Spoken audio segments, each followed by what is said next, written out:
منو میبینی به من میگن سیاه بخت، به من نخندید آدمای خوشبخت. منم یه روزگاری داشتم، جوون بودم عشقی به یاری داشتم.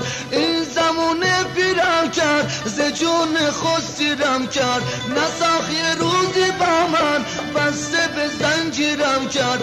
آی زمونه چقدر تو نامردی، چه ظلمی بی حدی به من کردی. آی زمونه چقدر تو نامردی، چه ظلمی بی حدی به من کردی.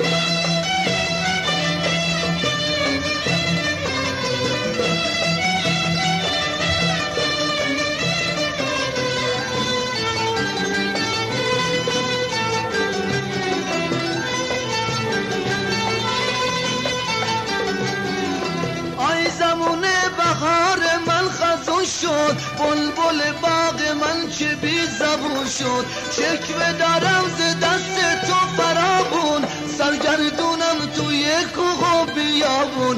این زمونه بیرم کرد از زندگی سیرم کرد، نساخ یه روزی با من بسته به زنجیرم کرد. آی زمونه چقدر تو نامردی، چه ظلمی بی حدی به من کردی. آی زمونه چقدر تو نامردی، چه ظلمی بی حدی به من کردی.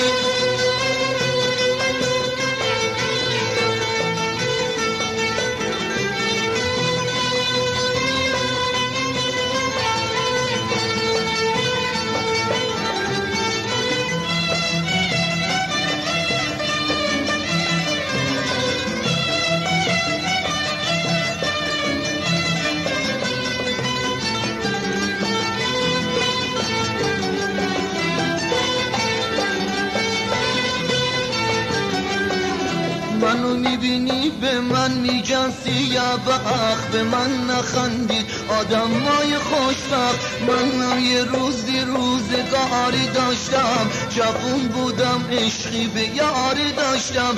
این زمونه پیرم کرد ز جون خود سیرم کرد، نساخ یه روزی با من بسته به زنجیرم کرد. آی زمونه چقدر تو نامردی، چه ظلمی بی حدی به من کردی.